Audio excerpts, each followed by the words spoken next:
can feel, I believe I am healed.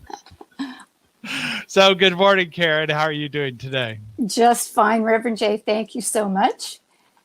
Well, it's wonderful to have you here. I know that you have been a big part of our Sip and Savor last year, as well as we followed your model of Crush MS. We're so fortunate to have this system set up so that we can connect and communicate. So let's start by remembering last year's Sip and Savor.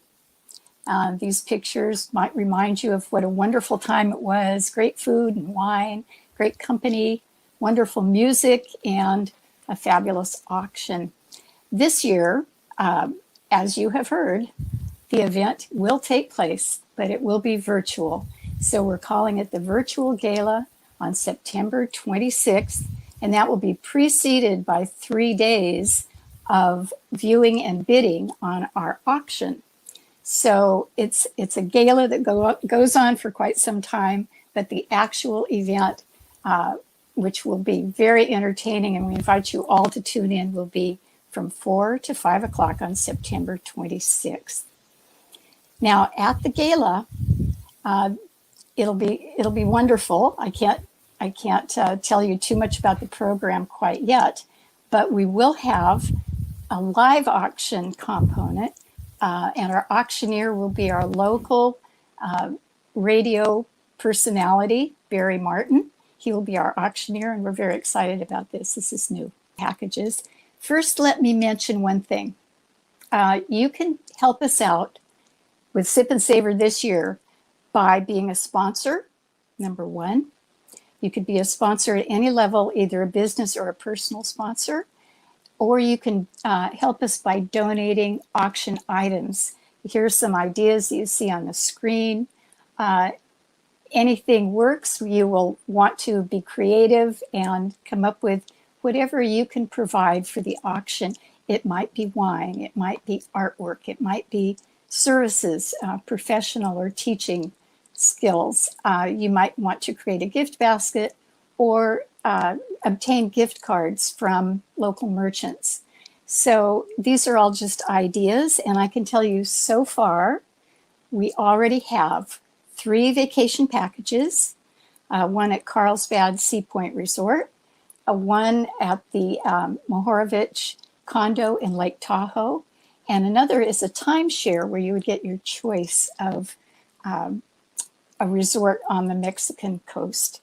And so these are very exciting, and you'll hear more about these items later. Also, we have already had donated a quilt and framed artwork and photography.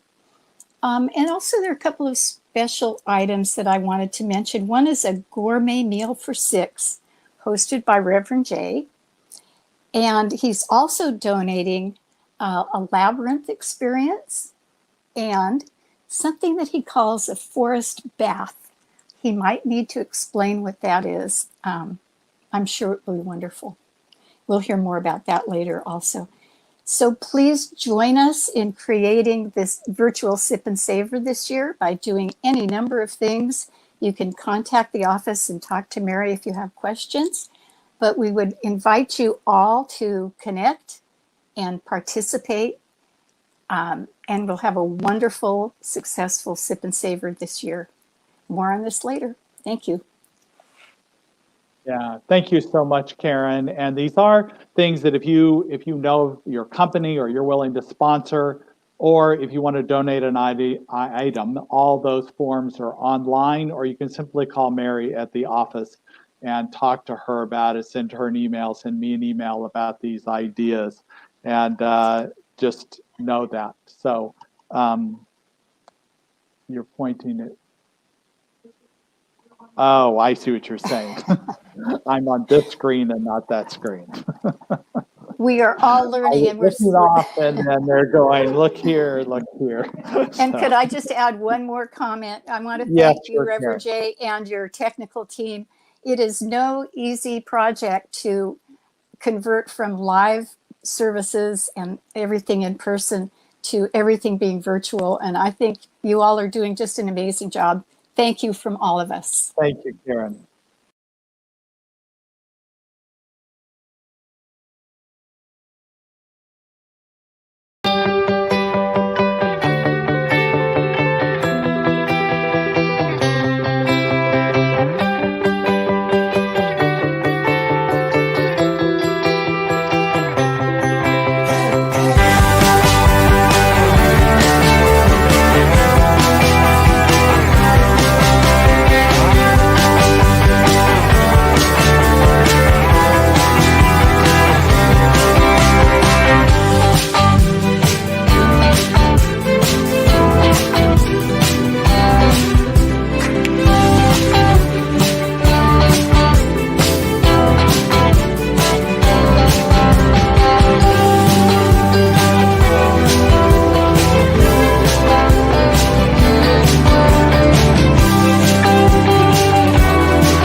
Precious moments when I hear all that could never be said, and right here in this holy silence I find God, I find myself.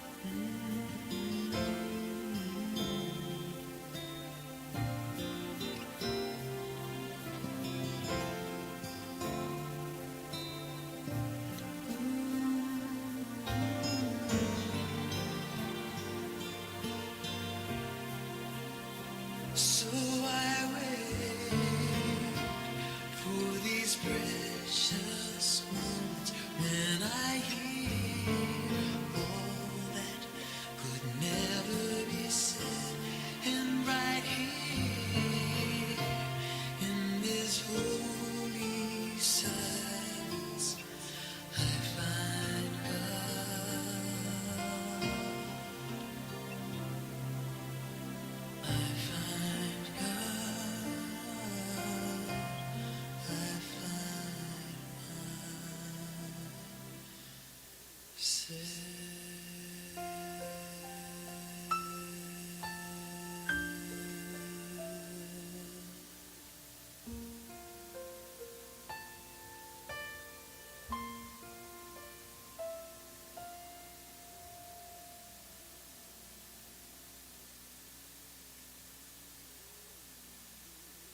Still my mind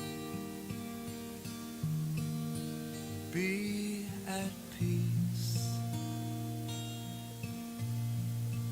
in my awakening. I release with my heart, free my soul in my awakening. I am home.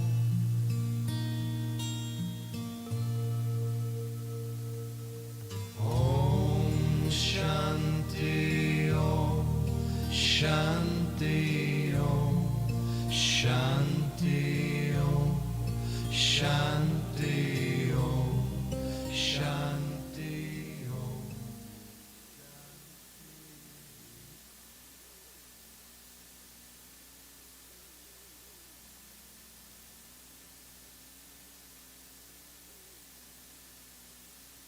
Welcome, everyone, to Napa Valley for Spiritual Living. We are so grateful that you are joining us this morning.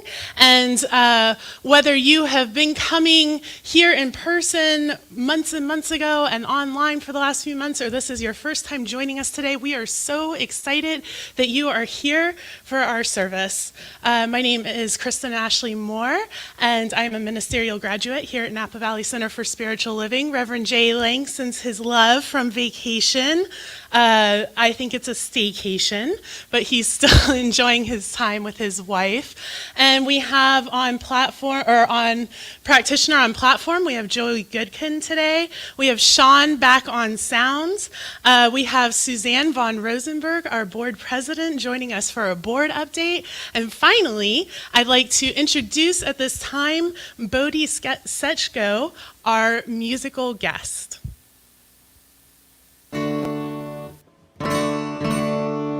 Good morning, everybody. This is a nice little chant that I used to sing with Reverend Carol a lot. Because the one I love lives inside of you, I lean as close to you as I can in the spirit of community message today.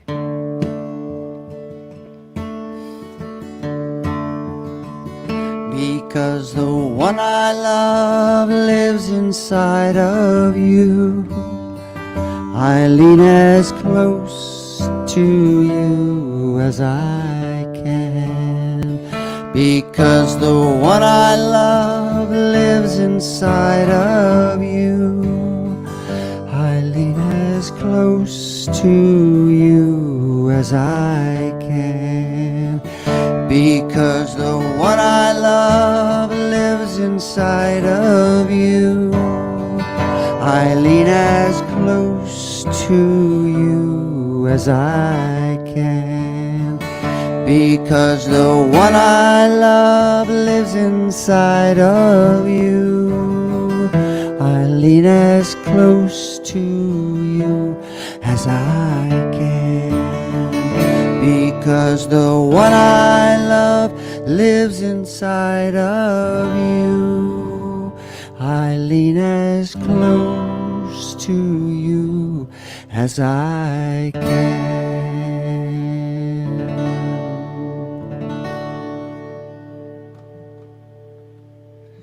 Good morning, everybody. Back to Kristen. Thank you so much, Bodhi. Your music is always so beautiful. So, as y'all could see before the service, we had a bunch of announcements playing. We have tons of things going on here in our community. I'm not going to tell you about everything here because it would take our whole entire service. So please feel free to visit our website, which the link will be there for you because it's going to have everything that you need to know. I do want to bring your attention to a couple of quick things. First of all, this coming Friday, we have our game nights that's been every other week. I do believe this week is going to be charades, and it is going to be a blast. We always have so much fun laughing and coming together in connection. So you can find more information about that and the link on Zoom on our website, nvcsl.com. In addition, Reverend Jay's class, Revealing Wholeness, is registering now. This is a class that's from the new curriculum that was released from Centers for Spiritual Living, and it's one of the classes that's required for people who are interested in becoming practitioners. So if you are interested in that class, please feel free to call the office on Tuesday or Thursday, and Mary Ward will help you get registered. In addition, I will be starting a class on September 22nd, Spiritual Practice Principles and Practices. And we will be registering for that class soon. That one as well is the new curriculum, and it is required for practitioner students.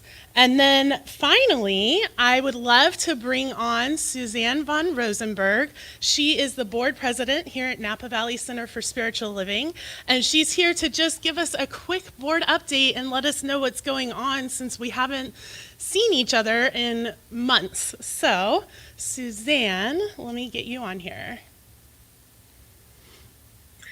Hi, Kristen. Hi, everybody.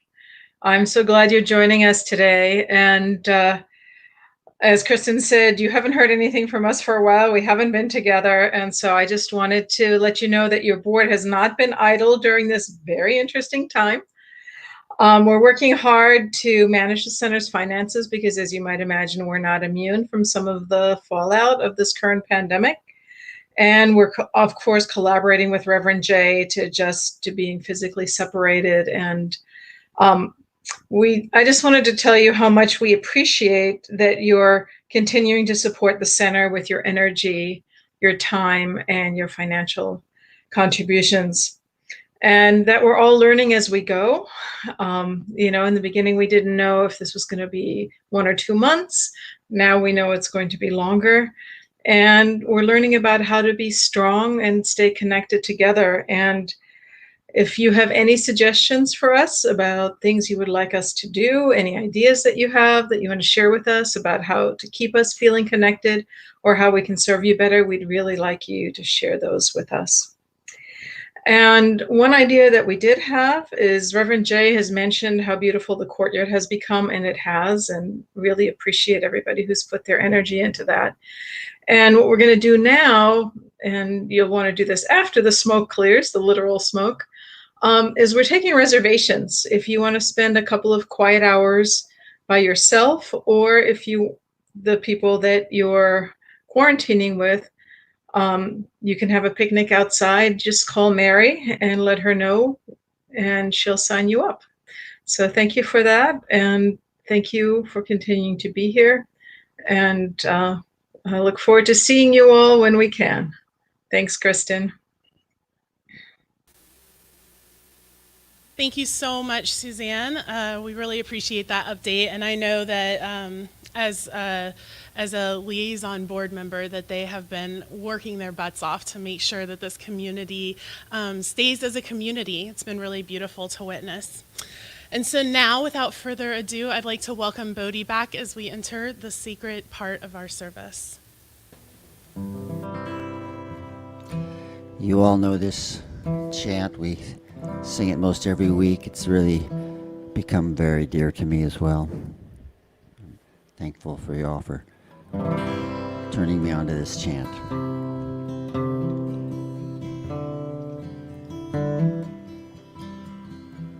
Still my mind, be at peace in my awakening. I release with my heart, free my soul in my awakening. I am whole. Om Shanti Om Shanti Om Shanti Om Shanti Om Shanti Om Shanti. Om Shanti Om Shanti Om Shanti Om Shanti Om Shanti Om Shanti.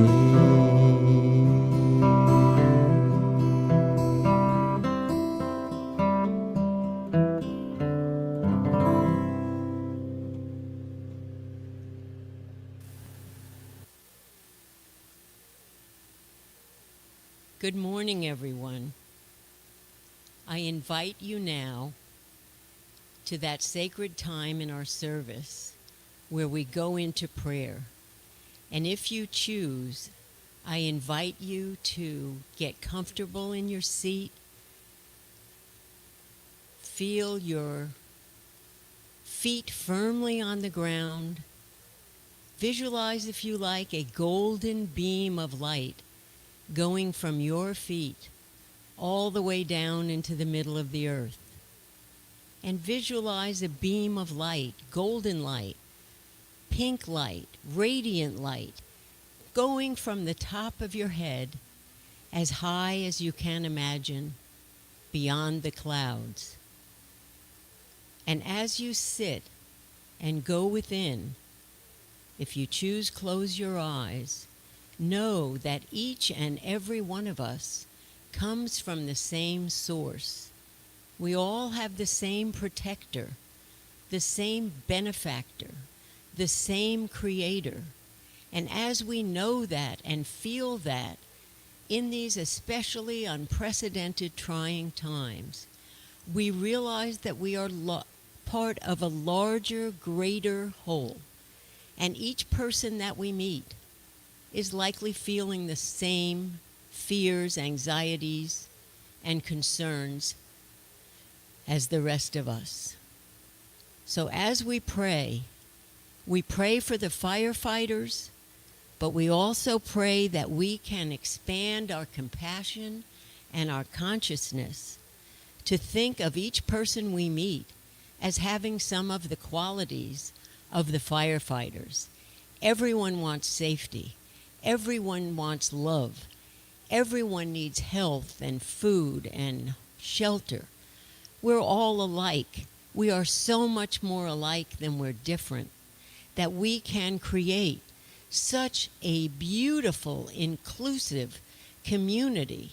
And the more we let go of the things we think we don't like, the more joy, the more openness, the more forgiveness we can feel for ourselves.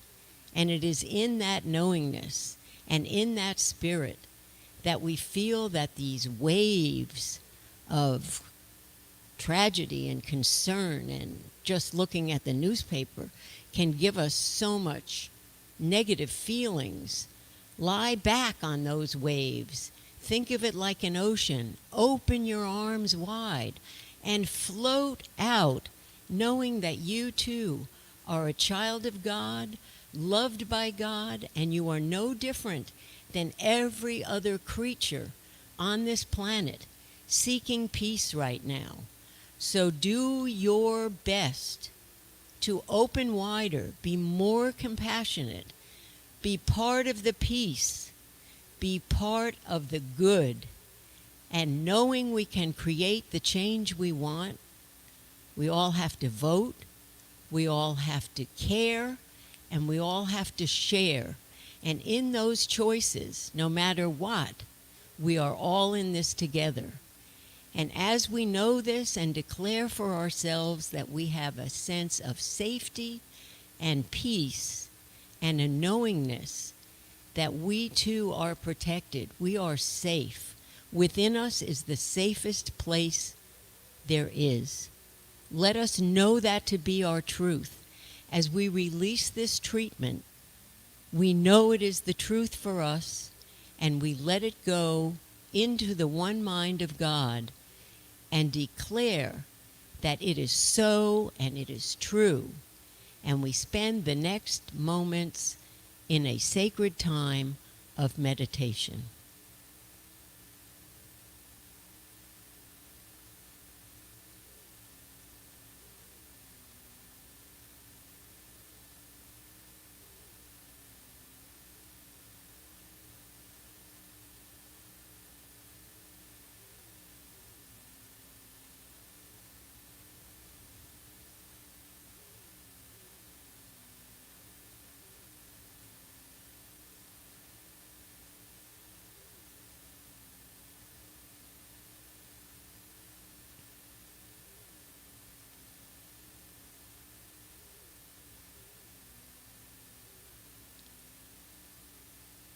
And knowing that we can come back to this quiet, sacred place within ourselves at any time and stay in this place as long as we like.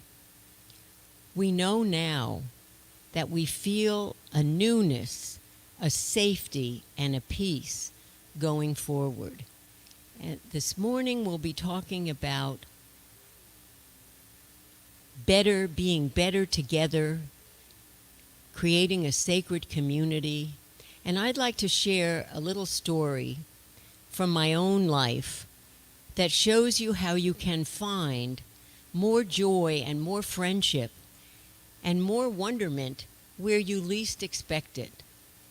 Many years ago, I was a very busy business lady. I was publishing a monthly magazine, and I was always working late. And as I'd be working late, I'd be there when the janitorial crew would come in to clean the office. And at first you could be annoyed about the sound of the vacuum cleaner, but then you could get to know the person that's pushing that vacuum cleaner. And I want to share with you that over the months that happened, the person and I, his name is Raymond, he and I became very friendly, and we got closer. And this is over 4 decades ago. And to this day, we are the closest of friends. We are lifelong friends. We can count on each other.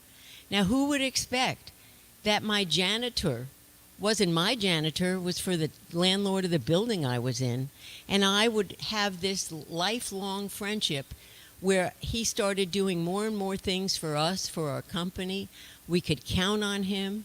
If you judge a person by their character, not the color of their skin or what they believe, you open yourself to so much joy and so much more enrichment that people can give you in your own life. My husband and I were once at a jazz festival. We were in the food court. We looked around for a place to sit. There wasn't any. We kept walking, and there was a table of maybe 10 black people. And there were 2 seats at the end of their table. And I just walked over and said, "Are these seats taken?" They said, "No, you could sit there." And we sat there. And we've been talking to those people for the next 18 years. That was 18 years ago. This couple, they are so close and dear to us. We have so many shared values. She's an artist. He's a musician. We just connected. Who cares about our backgrounds? Who cares? It doesn't matter. As human beings, find more people that you can allow into your life when you least expect it. The opportunities will always be there. And I just wanted to share that with you because in these times of multiple crises, I like to think that every person I meet has some firefighter energy in them. And you know how we all love and respect our firefighters. And on that note, I say thank you, and I wish you a wonderful day. And so it is.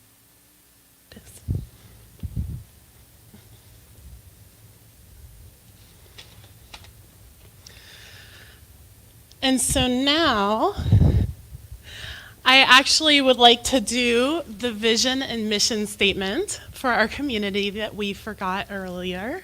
And by we, I mean I. Oh, first we can do, Shauna's putting up the welcome. So if you are new to our community, if this is your first time streaming in with us, we're so grateful that you're here and we have a welcome for you. We bless you today, knowing that the peace and happiness you seek is also seeking you. We honor your inner radiance as you let your light shine in the world. We are grateful for your presence in our community. And our vision statement for our center is, we are an inclusive community for spiritual growth and compassionate action. And our mission, we are co-creating a world that works for everyone by living intentionally, loving unconditionally, and seeing God in all people and all faiths. As we're having this conversation about a beloved community, it's important to remember those things that anchor us into who we are as a community, both individually and collectively. And now at this time, I would love to invite Bodhi back for some more beautiful music. Thank you, Kristen. So this song I call the Blessing Song, and it comes from a time when I was up in the mountains swimming in a lake, and I got out of the water. You know how cold it is in a mountain lake, and I was just like, wow. I looked around and I was surrounded by mountains, and I just started singing this song. Blessing for the mountains, blessing for the hills, blessing for the water, I drink my fill. And then I was born into this song, the Blessing Song, and I sing it for you now.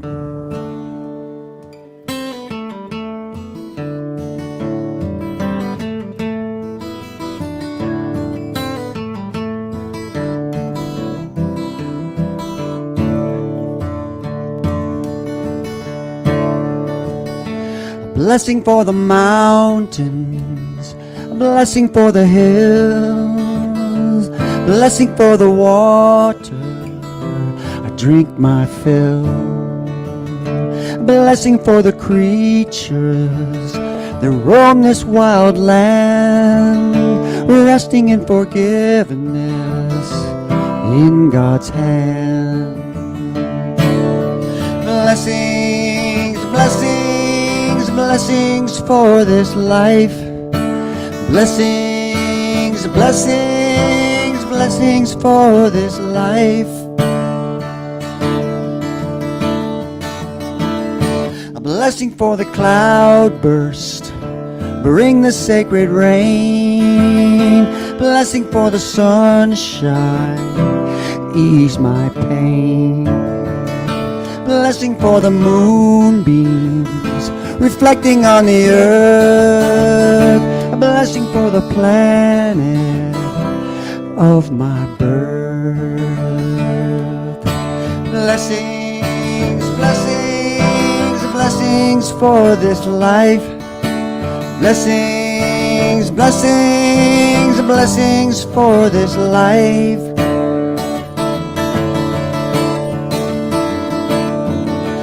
How can anyone walk this world and not be totally amazed? The beauty and the wonderment goes on for days and days.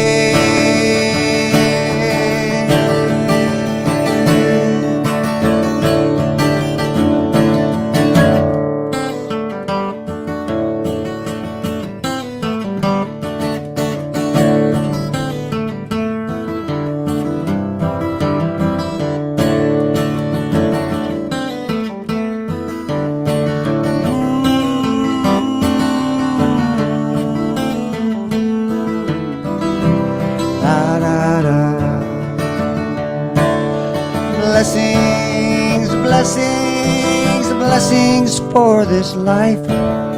Blessings, blessings, blessings for this life.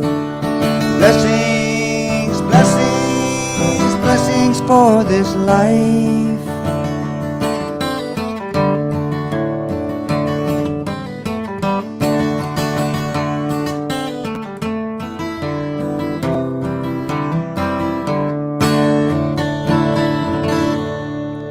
Blessings. Thank you. Back to Kristen.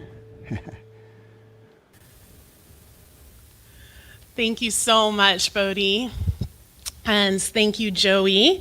That was a beautiful message and a great reminder that anybody can be a part of our beloved community. All right. I'm pulling up my notes. As y'all can see, I'm kind of multitasking up here. But I'm so grateful to be with y'all today.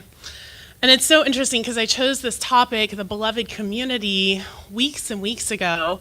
And it just, as I was looking it over yesterday and throughout this week and just really looking at what that is and what we're going to talk about today, it just felt so much more important at this time when there are all these fires going on. And it's just been really challenging knowing that people are getting evacuated from their homes, that people's homes are burning down, people's businesses, and that there's just this air right now in Northern California, along with the smoke that feels so oppressive outside. There's just this air of kind of sadness and grief and fear, and we don't know what's going to happen. And yet, what's really interesting about these times, what I've noticed over the last few years living here in California with the fires, and even when I lived in Houston for Hurricane Ike, is that at this time of natural disasters is almost where we can see that beloved community shining through in a greater way, because what I've noticed is that everybody comes together, that people open their homes to one another when they need it, and that there's this air of we're all in this together, and I've got you and you've got me, and we are a community, and I love you. And I just think that that's a really beautiful reminder in these times as we're just loving up our firefighters, like Joey said, and getting that firefighter energy within us, that it's just so beautiful to remember that we are a part of this beloved community, literally here in this Napa Valley and Northern California community.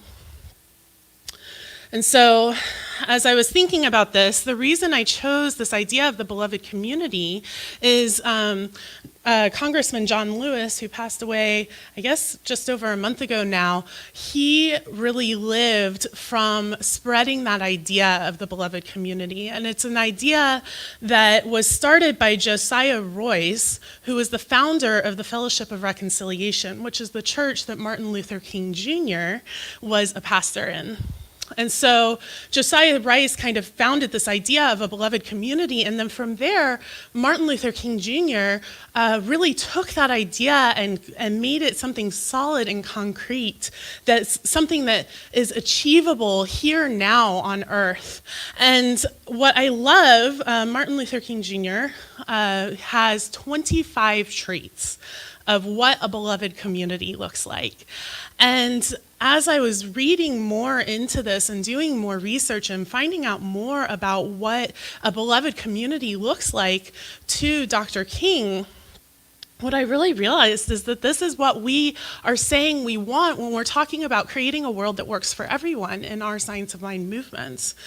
So 25 is way too many. I'm not going to go over all of those, but I want to just point out a couple, and then I want to dive into a couple. So in a beloved community, Dr. King says it's things like it exhibits personal authenticity, true respect, and validation of others. A beloved community has recognition and affirmation, not eradication of differences. A beloved community builds increasing levels of trust and works to avoid fear of difference and others. A beloved community fosters dynamic and active spirituality. Isn't that what we're doing here? And a beloved community shares power and acknowledges the inescapable network of mutuality among the human family, oneness. And so this idea of a beloved community that Dr. King really solidified and put into our community as something that we are trying to build is really just the concrete steps that we get to take to create a world that works for everyone, which is the tagline of Centers for Spiritual Living. It's what we say that we're here for. It's what we say that we're doing. And I love it. I love it because the beauty about creating a world that works for everyone is I can have my own individual idea of what a utopia is, what a world that works for me looks like. But that might not be what a world that works for you looks like. And so it causes me to step outside of my comfort zone, to get uncomfortable and to meet people where they're at, people that maybe I have never interacted with and that I've never had a conversation with. It kind of forces me to have a conversation and find out, what does a world that works for you look like? Because if I don't know that, I'm never going to be able to create that world. A world that works for everyone means everyone. And it means going across the line or across the border or across the table to those people that we've perhaps written off through consciously or unconsciously, and to say, hey, what do you need in your world? And how can I support you in creating that in this beloved community? So on that note, another aspect that Dr. King says a beloved community has is he said it speaks truth in love, always considering ways to be compassionate with one another. Always considering ways to be compassionate with one another. The beloved community is a place of agape love. And what Dr. King says is agape love is he says it's nonviolent love that is spontaneous, unmotivated, unselfish, and creative. The Greeks had 7 to 9, depending on who you ask, words for love. And that agape love was that oneness love, that love of God that flows through us to one another and to this planet. And it is the love of God operating in the human heart. It does not begin by discriminating between worthy and unworthy. It begins by loving others for the sake of loving them, making no distinction between friend and enemy. And it is love that is seeking to preserve and create community. And so I love this idea of speaking truth and love. A lot of times we have this idea that if I love you, I can't speak truth to you, or I can't say anything that might upset you because it might mean that I don't love you. But that's not what agape love is. What agape love is saying that I love you from such a place of being God and seeing God in you, that I am willing to speak truth so that we can together create this beloved community. Ernest Holmes says, "It is necessary for us to see that unity does not mean uniformity, and that the changeless nature of the original mind in no way imposes monotonous action upon it." So if we are not uniform, and it is very clear that we are not uniform, then unity must mean coming together and figuring out how to live together in that agape love, and how to speak truth to one another in a way that fosters compassion and understanding rather than ego or enemy or any of those things. In the book, Me and White Supremacy, Layla Saad talks about this idea of a call in. And what she says is a call out, if you call somebody out, it's generally very public, it's coming from a place of judgment. You want the person to understand that they were wrong. But what she says about a call in is that you are calling somebody into themselves to speak truth in such a way that we can all grow together. And what she says is a call out and a call in, the energy and the intentionality behind them shift, but it's both of them are a call. Either way, you're getting called.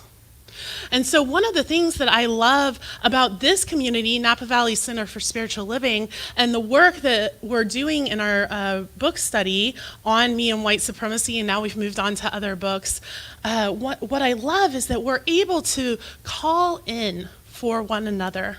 We're able to step up and to speak truth in such a way that we see and understand and know compassion for ourselves and for one another. And that is the kind of world that this beloved community is creating, is a place where anyone and everyone is able to is able to fully speak their own truth to one another in a way that fosters love and not judgment.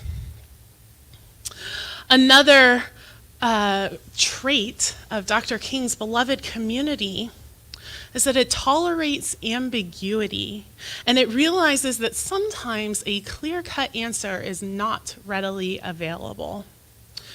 We have this idea that uncomfortable equals bad.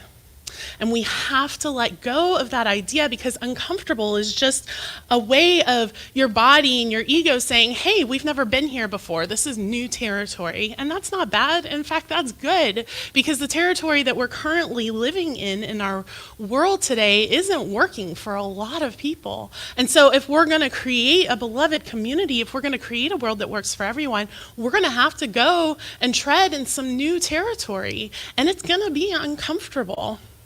And that's the thing about the beloved community, is that it tolerates ambiguity. We get people who are living and coming from this beloved community understand and recognize that it's okay to not be okay. It's okay for me to not be okay and to have a lot of strong emotions and feelings that come up. It's okay to not be okay on the inside. It's okay to not be okay with somebody else, knowing that at the very center of our relationship is love. And so even if we're having an experience of not okayness with one another, we're both starting from that foundation of love, and it will be okay eventually. And we can be in that uncomfortableness together and figure it out. We have to get okay with being messy. And that's the reality of it. As we've been since George Floyd's murder, and at this time that there's just been so much civil unrest and this idea of white supremacy that has been sort of festering under the surface, and the Black Lives Matter movement that has kind of come out into the public, and we're all waking up even greater than we did before, if we did before, to this idea that our society is set up in such a way that not everybody is on equal footing. And as we do that, we're gonna want to be allies. I mean, I absolutely want to be an ally with the people that I'm in a place of privilege and they're not. I absolutely want to bring them up to my level and bring them into my privilege and say, I am an ally and I love you. And we are safe together and I love you so much. But I am gonna make mistakes. I'm gonna do it poorly. I'm gonna be messy. And that's true for all of us. And so we have to get okay with being messy because it's gonna happen. We're gonna make mistakes and we're gonna have to apologize to one another and we're gonna step on a few toes, some toes that needed to be stepped on and some toes that we didn't know that were there to step on. And we get to be comfortable in that place of being uncomfortable. Tracy Brown, in her book, Stained Glass Spirit, she's a practitioner in our movement, she says, there is no spot where God is not. God is just as ready to be revealed in the messy parts of human life as in the serene parts of human life. God is in the entire range of experiences. And so whether this relationship with somebody that you know you love and you know loves them or loves you, whether this relationship is coming from a place of arguing or turmoil or messiness, or whether everything's good and you're in this place of flow together, either way, God's still there. God is still showing up and being revealed in that messiness. So we get to tolerate ambiguity and we get to be comfortable with being uncomfortable. Another trait of Dr. King's beloved community is unyielding persistence and unwavering commitment to justice. Cornel West says that never forget that justice is what love looks like in public.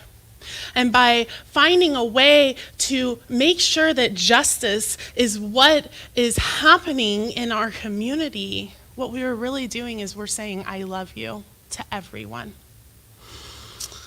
Ernest Holmes, we tend to think, hopefully I have this quote somewhere. Ernest Holmes says the divine plan is one of freedom, and bondage is not God ordained. Freedom is the birthright of every living soul. All instinctively feel this. The truth points to freedom under law. So even Ernest Holmes understood that freedom is the divine birthright. It is who we are at our core. As Reverend Dr. David Alexander said, we belong to freedom. And in order to get to a place where freedom is who each and every one of us is and is what is being expressed for every individual on this planet, we are going to have an unyielding persistence and unwavering commitment to justice. We get to call out or call in every single time that injustice is showing up.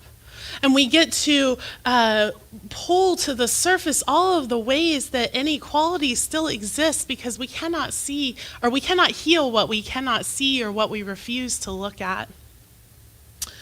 Ernest also says, I believe that the true spirit of democracy is a spiritual conception where there is freedom, liberty without license, and a flexibility that makes evolution possible on the foundation of freedom. What I know about Ernest Holmes is that he loved democracy. He loved our government, and he loved the way that everything was set up and a framework that could potentially make everybody free and equal and have a fair society and liberty without license. That's not what's showing up right now, but the framework and the very bare bones, that's what we were going for. Our founders said all men are created equal, and they might not have meant all people. But now we know better. And so now we are saying all people are created equal, and we are stepping up together and calling ourselves to justice and to love and to equality over and over and over again until the society that we outpicture, this beloved community that is working for everyone, is one where all people are equal. And finally, the beloved community recognizes and honors the image of God in every human being. I love the level of diversity that is apparent everywhere that we look in our humanity right now. I love that the LGBTQIA plus community is so much more visible. I love that teenagers are able to come out and be who they truly are, that transgender people feel comfortable and open and showing up who they are. And we still have a really long way to go. I love that we're having these conversations about race relations and what it truly looks like to have a world that works for everyone. And we still have a long way to go. But what I know is that the world that I look out on when I'm grocery shopping or driving down the street now each person looks so much more diverse than they did when I was a child. That there is a freedom to show up and to fully express and be authentically who we are. And one of the ways that we can foster that individuality, that creativity, that authenticity, and that image of God in every human being is by being radically welcoming. And what I know about being radically welcoming is that this is not something that we can just say and then it happens. It is something that we get to actively work towards within ourselves and in our community. And when I think of radically welcoming, I look within myself and I find all of those places that I try not to welcome. All of those thoughts that I may have, or all of those ideas or those feelings I don't want to feel, or those old patterns or belief systems that are still kind of there in the shadows and the darkness because I've tucked them away because I don't want to welcome them. But what we know, what our teaching says, is that we are outpicturing what is on the inside. And so if our community isn't radically welcoming of everyone, it is because everyone is not radically welcoming of themselves. And so we get to look at those little things that we've tucked into the shadows of ourselves, and we get to embrace them and call them forward and say, I welcome you as part of me. It's okay for me to be messy. It's okay for me to have feelings. And when we do that, what we are doing is we are creating a world that is radically welcoming of everyone and that recognizes and honors the image of God in every human being. Because I am the image of God just as you are the image of God, and that includes the totality of who we are and how we show up. Ernest, in his Sermon by the Sea, says how important it is that each one of us in our simple way shall live from God to God, with God, in God, and to each other. And that means that all of us is God. There is either all God or there's not. And if it wasn't all God, it would all implode and we wouldn't be here anyways. So what we can know is that it's all God. And that every single aspect of ourselves is that image of God, and we can radically welcome it. And every single person is that image of God, and we can radically welcome them. Ann Northrop says, don't tolerate me as different. Accept me as the part of the spectrum of normalcy. It's all normal. It's all normal. Whatever you see, however anyone's showing up, however people choose to express themselves, because they are choosing to show up and express themselves that way, or because that's who they are, because that's the color of their skin or their hair or their eyes or their body shape or whatever it may be, it's still all a part of the spectrum of normalcy. If it wasn't, it wouldn't be here. And so we get to imagine a world where we are so radically welcoming that we are celebrating our oneness because of our uniqueness. It's our differences that bring us closer to that idea of oneness. Tracy Brown, again in Stained Glass Spirit, says, diversity is a way for oneness to be demonstrated, because recognizing diversity is our opportunity to see each person as another face of God and as a brother, sister, or family member to be loved and respected. Diversity is our way of practicing oneness, and it is so beautiful. So There are 25 of these traits of a beloved community. And Dr. King's philosophy on life that included this agape love is so powerful. And I'll give Shauna, while Bodhi's singing, I'll give her a link that she can post that tells you all 25 traits, because it's worth looking at. It's worth looking at what the concrete steps were that Dr. King believed we needed to create a world that works for everyone. And Ernest Holmes absolutely agrees with this idea. He says there is emerging in our midst a community that is committed to the complete emancipation of discord of every nature, and that goal is sure to be obtained by all. And so I know that this beloved community is on the horizon. We are already calling it in. It is already here. It is already done in the mind of God. And now we just get to take the steps and take the action towards it so that it manifests out into this world. I know that it is here now and it is happening for each of us. And I want you to know at this time, with the fires that are going on here and with all of the uncertainty and the pandemic and the civil unrest and everything else that is happening, that this center, Napa Valley Center for Spiritual Living, is here for you. That we are committed to this beloved community. We are committed to radically welcoming everyone.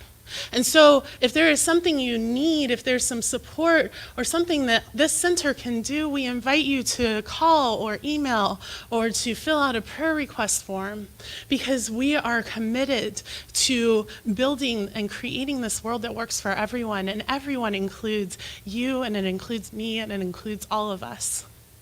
And I am so grateful to be a part of this community where we are committed to that vision, where we are committed to that beloved community, and we are committed to that world that works for everyone. I'd like to close us by reading just a piece. I'm not going to sing it, but just a piece of Amy Steinberg's song, Exactly.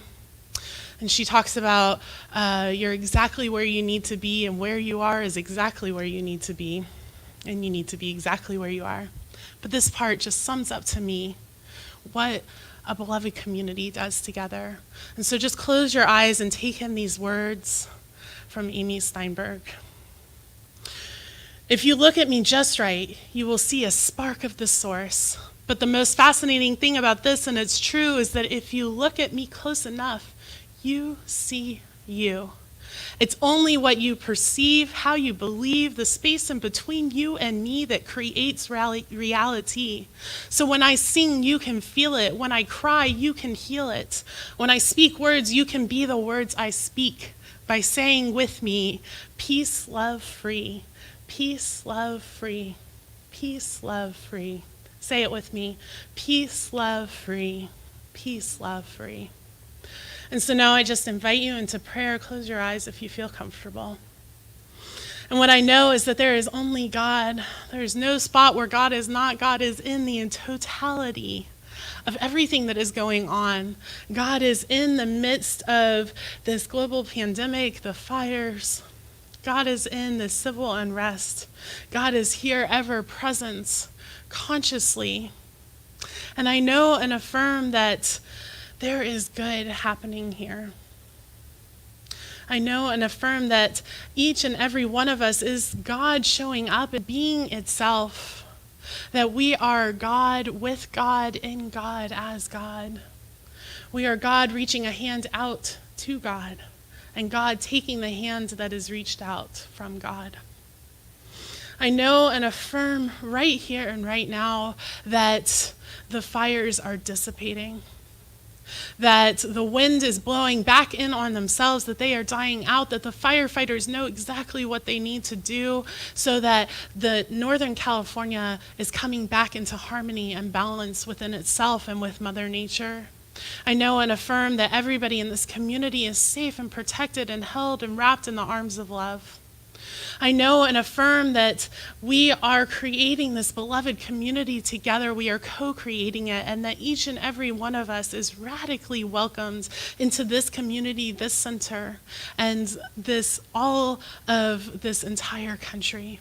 That we are creating that world that works for everyone, and it is what is manifested right here and right now through and as each and every one of us.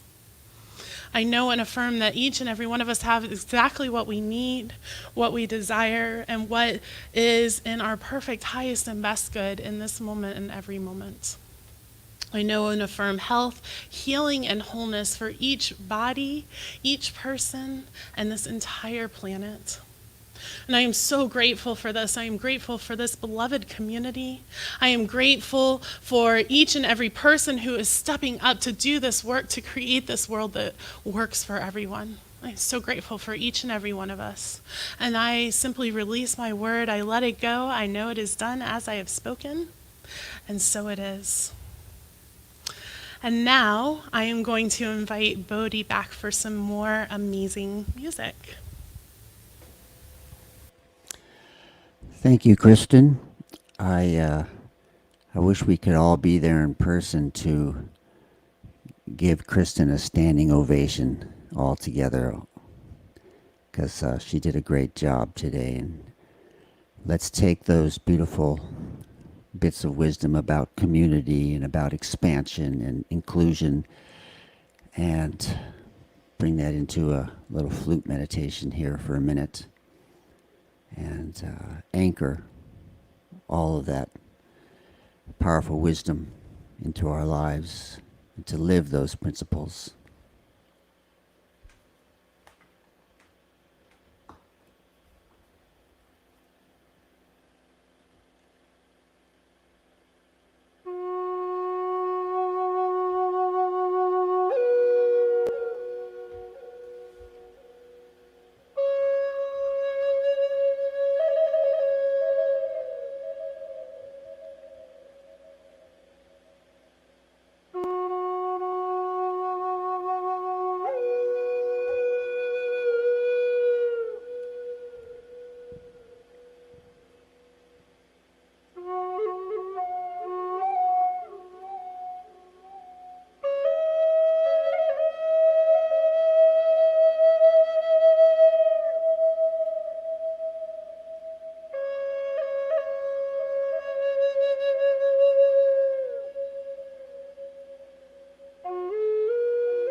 Thank you so much, Bodhi. I love every month on the fourth Sunday that we get to enjoy Bodhi's music because it's just, so beautiful. Thank you. You were a delight as usual. And now I would like to invite you to just hold in your heart. For our gifts and our offerings, we have online offering that you can do, and I'm sure those links are going up now. But whatever you're giving of us in this time, whether it's continuing to be financial donations or tithes, or whether it's just sending us love and prayers, Lord knows we can use all the prayer we can get, and we are praying for you as well. Whatever that may be, just hold it to your heart and let us say our offertory prayer together. Divine love, as me, blesses and multiplies all that I am, all that I have, and all that I circulate. And now I've been seeing a lot of friends have been posting that their kids are going back to school, some online, some at home, some in school. And whatever you are choosing to do as a parent and whatever is working for you and your family, we bless and honor you and know that you are making the perfect and right choice for your family. And we are so grateful for the way that all of our parents have stepped up and showed up to be parents at this time. And so we have a special blessing for all of our children in this community and globally. We love you, we care about you, and we're here for you. And finally, we have the community affirmation that you can repeat after me. Something wonderful is happening through me right now. I am led by Spirit. I am guided by wisdom. I am protected by love. And I am here to be a blessing. And so it is. And finally, we are inviting Bodhi back for one last song. Join us in our community chant, Stands by Karen Drucker, performed by Bodhi Setchko. Yes, Karen Drucker and Carol Huntley, my old minister from Marin County, wrote the words and Karen wrote the music. Let there be peace. Let there be peace. I am a stand for peace. Let there be love. I am a stand for love. Let there be joy. I am a stand for joy. We are making a new world now. Let there be peace. I am a stand for peace. Let there be love. I am a stand for love. Let there be joy. I am a stand for joy. We are making a new world now. We are making a new world now. Blessings all. Thank you so much, Bodhi, and thank you to everybody who was behind the scenes. Thank you to Joey, who couldn't get her computer working, so she ran up here to be the practitioner today. Thank you to Sean, who's in the back running sounds. Thank you to Shauna, who is at home doing her thing, and thank you to everybody who makes this possible, especially to Reverend Jay for being such a fearless leader at this time. And now I just invite you to go forth and to create that beloved community within yourself and out into the world with every single individual that you meet. Please, and begin that now by joining us on our Zoom connection call with the link that will go up momentarily. And we love you so much, and we're so grateful, and we're here for you.